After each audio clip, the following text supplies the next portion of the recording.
Hello and welcome to another episode of 300 Seconds of Science. I'm Ty Ellis Clouser and I hope you're ready because this episode is going to be totally possum. We're going to be talking about your favorite forbidden cat and mine, the Virginia possum. Commonly confused with the spelling of the Australian possum that lacks the first O, though people have normalized calling them possums. Informally anyway. Virginia possums are actually one of North America's only known marsupials. Other than our beloved Zippy, of course. This essentially means that their mothers raise their young inside their pouches. These young are called joeys, similar to baby kangaroos. When they are born, they are only about the size of a honeybee and usually stay within their mother's pouch for 2 to 3 or more months, or approximately 100 days as they continue to grow. During this period, they venture out of the pouch and will so more frequently as time passes, but don't wander out on their own. Instead, they cling onto their mother's back while she scavenges for food. Look at her go.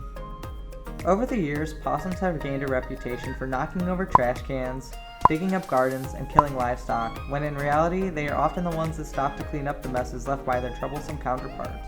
Think of them as the mom friend of the forest. It's also common for people to think and unknowingly spread misinformation that possums are unclean and full of disease. However, as I mentioned, they like to keep things tidy, and to add, they are actually part of the fight to eradicate the spread of Lyme disease through their diet of ticks. Studies have shown that possums can eat 5,000 ticks in one season alone and kill approximately 95% of ticks that land on them.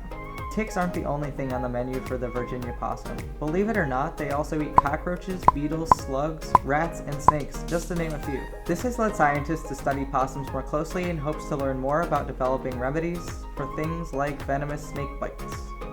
Venom isn't the only thing they seem to have an immunity against. Possums have low body temperatures that average about 94 to 97 degrees Fahrenheit that provide a difficult environment for the rabies virus to survive, making it extremely rare for them to contract the virus. These animals are also nocturnal, so if you haven't seen one, you probably just have a normal sleep schedule. They are mostly seen roaming around late into the night. During the day, they find shelter in hollow trees, dens, abandoned rodent burrows, under rock crevices, or even in spaces under buildings. Very versatile, if you ask me. They have adapted well to living among people in cities and suburbs and benefit our communities. It's pretty widely recommended that you leave possums to roam if you see them in your yard or neighborhood. We've all consumed some sort of media, right? Well, have you ever heard of playing possum? This expression dates all the way back to early 1800s America and commonly means to play dead.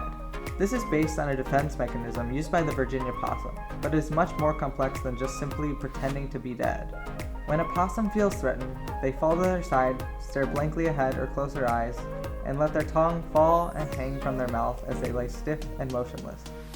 It's a common misconception that this is a voluntary response to a predator cornering the animal, but in reality, the possum goes into shock and loses all control. This can last anywhere from 40 minutes to 4 hours and is completely dependent on how stressful the encounter was for the possum. Now I just have to master this for when the professor gives the class a pop quiz.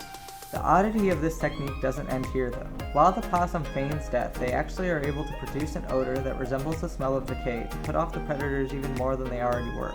The practicality of this mechanism actually makes sense for this small street cat. They lack speed and are more or less lovers, not fighters.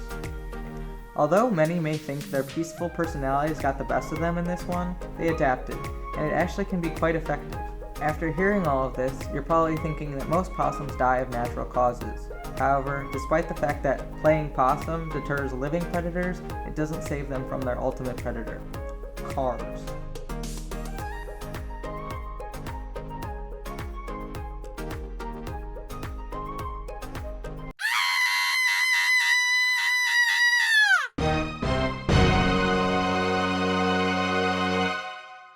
If a possum ends up entering their coma-like state in the middle of the road, many people won't swerve to avoid the animal because they are under the assumption that the animal is already dead, when in fact that is not always the case. Coming face to face with the car is where many possums meet their untimely demise. But don't worry, the more people are educated about this little critter, the more we can do to help keep them safe. Of course, this isn't the possum's only defense mechanism. They are also known for opening their mouth wide to show off their 50 sharp teeth, more teeth than any other mammal in the United States. Then they make a loud hissing sound to ward off predators.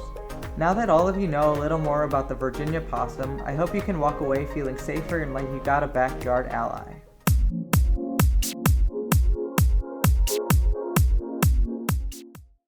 This program was produced by ZTV at the University of Akron. Do you want to gain experience in video production, professional social media, or working with real clients? Visit the UA School of Communications online or follow us on social media to learn more.